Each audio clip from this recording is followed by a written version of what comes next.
Hi everybody, I'm your host Camille Archese, welcoming you to another episode of Harlequin Books and Cooks. In each episode, I teach a popular romance novelist one of my favorite recipes while we chat about their career and the books they love to write. Joining me today is Jules Bennett, and we'll be whipping up my bucatini with charred Brussels sprouts and sausage. It's a good one, so stick around.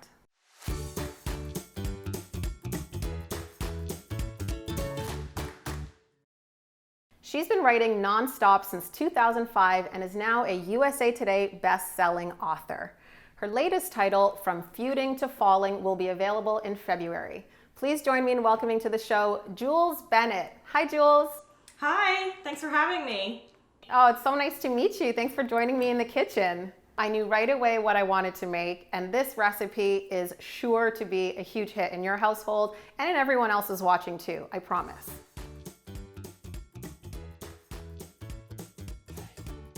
Okay, so there's a few things to do here. The first one is let's get our Brussels sprouts picked. And all we have to do to get the Brussels sprouts ready is trim off the end, like that woody end that, when they come from the grocery store. And from there, you just start pulling the leaves off one by one. And as you get to the point where the leaves are still intact, you just gotta take your knife again and trim a little bit off, but keep this part, add it to where you have the leaves, and just keep going, okay? Sounds good. And we also want to make sure that we have a large pot for the pasta. We want to get the water boiling. So if you haven't already, just turn your stove up to high and let's get the water going. So Jules, you released your first book in 2005, and I read that since then you've published over 30 titles.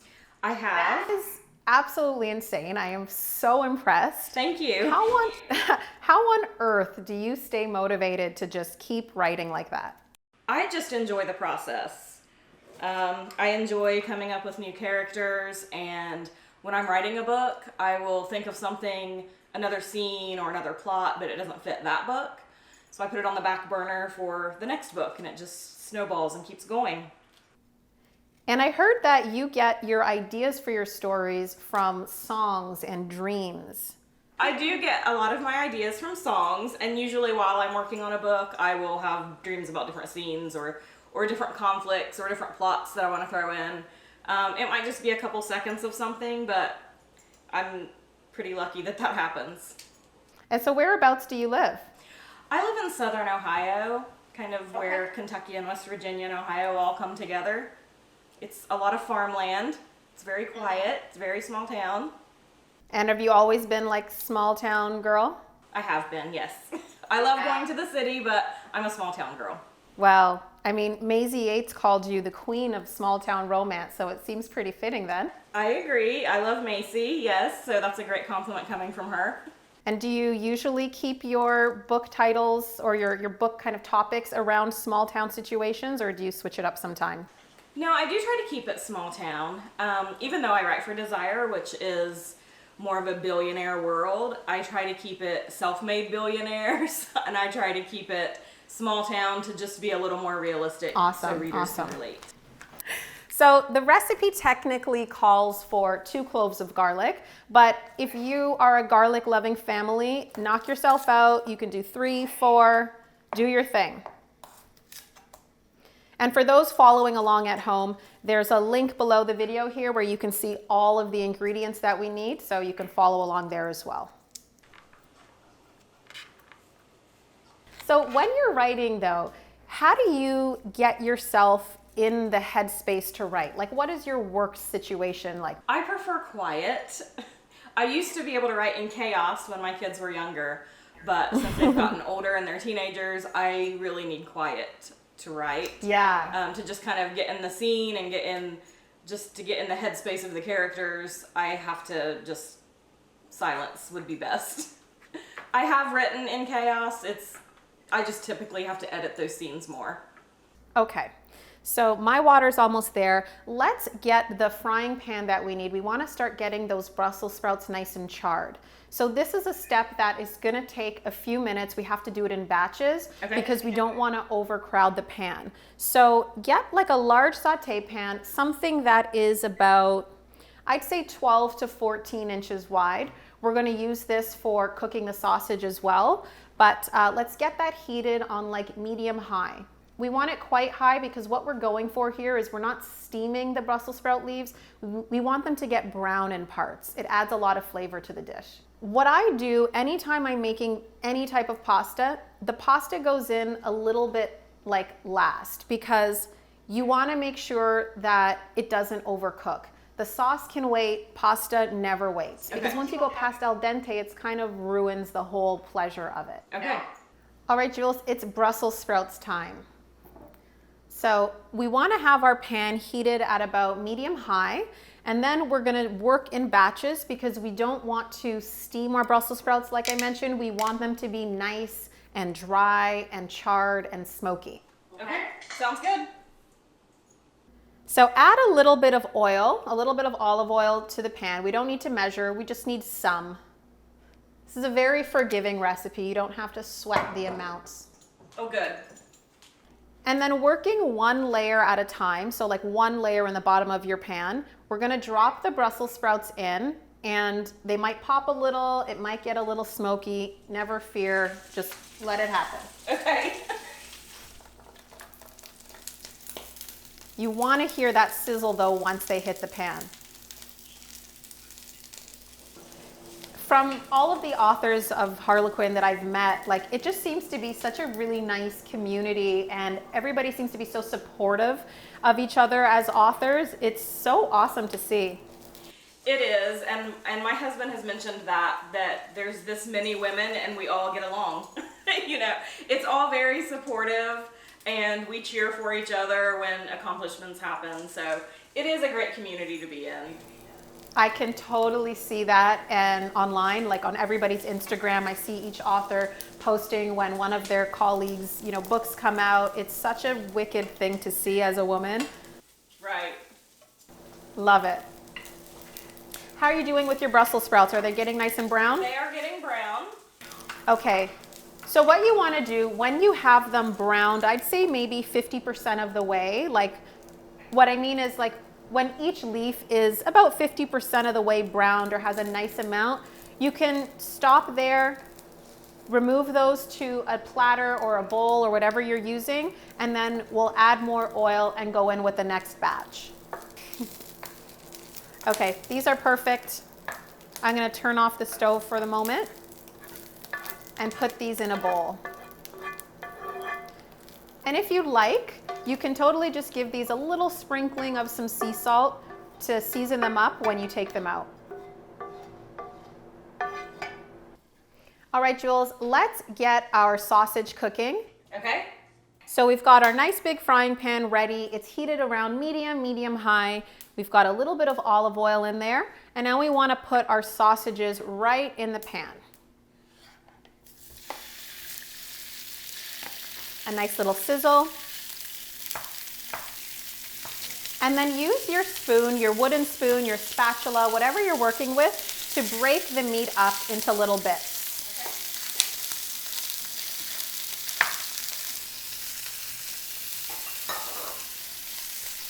Okay. And now let's also add our pasta. Do you break it?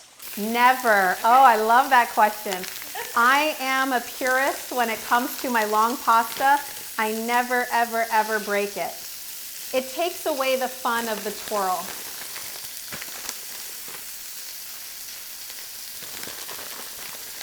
Do you usually break your pasta at home? I used to always break it because when my kids were little, then I didn't have to cut it afterward. Of course. If you're cooking for little kids, yes, break the pasta. I know that's a great debate, so I thought I would ask. Yes, I love it. And whenever you drop the pasta into the water, always give it a little bit of a stir at first, just so that it doesn't stick together, and then it will do its thing. And how long does that typically have to boil? Anytime you're making a pasta that is going to finish in the pan with other ingredients like this one, you always want to cook your pasta, I'd say like 1 to 2 minutes less than what the package says for al dente. Okay. So Jules, how's it going with the sausage? Are you about halfway cooked, you'd say? I'm a little more than halfway. You're more than halfway? Okay. Now is the moment where we'll add the garlic then. The garlic? Yeah. Let's go in with the garlic. And if you're using chilies or chili flakes, this is also the time to add that. Okay.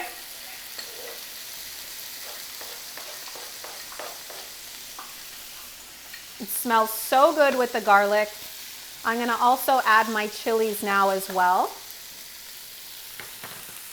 And every now and then, give your pasta a little stir. Okay. If it's rolling around the pot, you're good to go, but just in case, you can give it a little stir. If your sausage is cooked, then you can just turn off the pan and let it hang out for a second, okay. And we'll wait for the pasta. Okay, so that's great. I'm gonna check my pasta. Oh yeah, okay. Mine's pretty much almost done. The rest can finish in the pan. So the most important ingredient in a pasta dish like this that doesn't have like a pot of sauce per se is the pasta water. So before you drain your pasta, use a ladle or a measuring cup like I'm using, and just take a couple cups at least of the pasta water out and keep it on the side. Have you got your pasta water, Jules? I do. Love it. Okay, from there, let's drain our pasta. And right away, let's get the pasta into the pan with the sausage. Okay.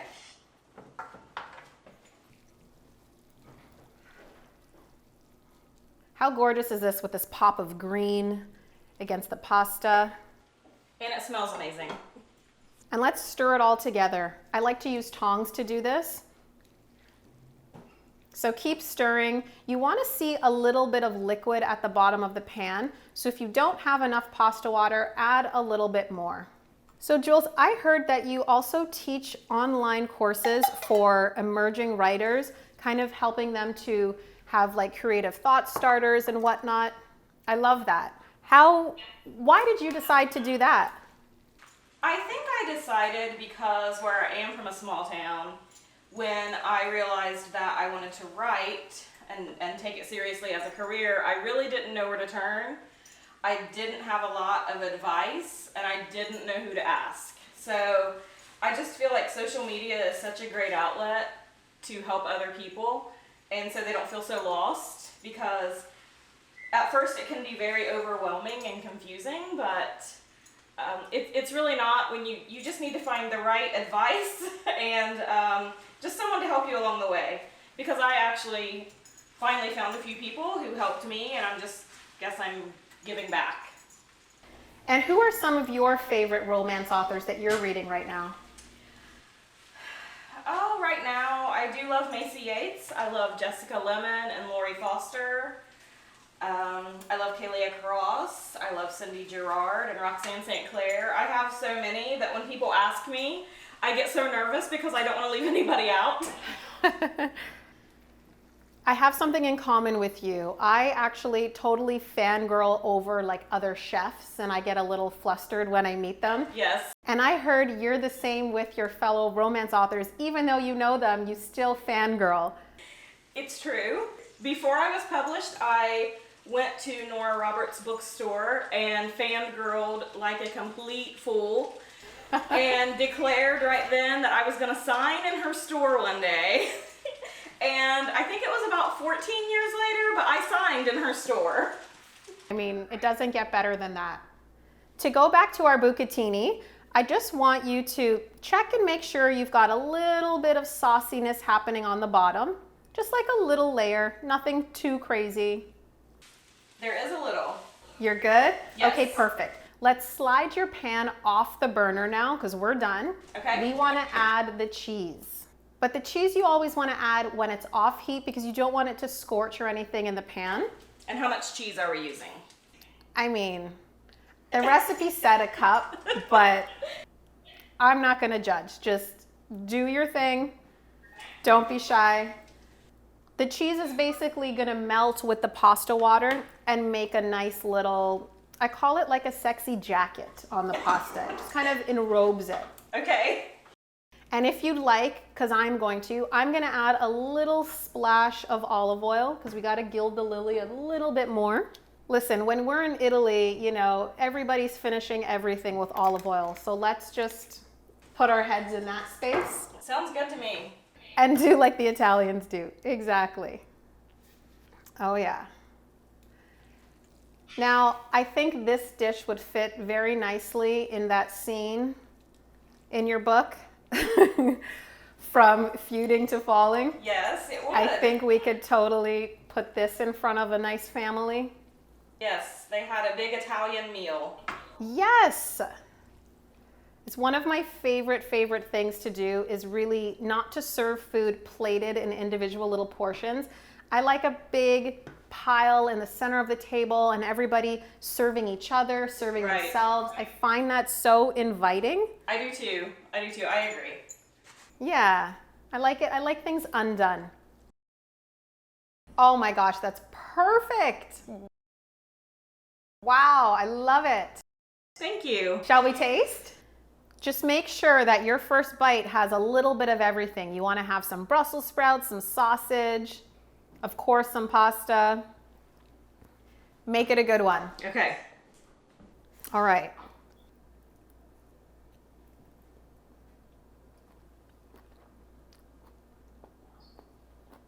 It's delicious. Right? Yes, it's so good. Jules, so while I'm enjoying this, can you tell everybody what you're working on right now and what you've got coming up? I am currently finishing up a series. It is set at an old distillery turned, well, I should say an old castle turned distillery in Kentucky, and I'm basing it off of Castle and Key, which is an actual distillery, and it is run by 3 sisters. So that's what I'm working on now, but what I have coming out is From Feuding to Falling, which will be out in February. I've seen a little teaser. It is such a fantastic book. I can't wait to read it. Thank and I know you. everybody else will be feeling the same way. I hope so. Oh yeah, absolutely. Jules, it's been such a pleasure having you in the kitchen, virtually of course. Right. Thank you so much for Thank doing you. such a great job with this bucatini recipe. Thank you. I appreciate you teaching me.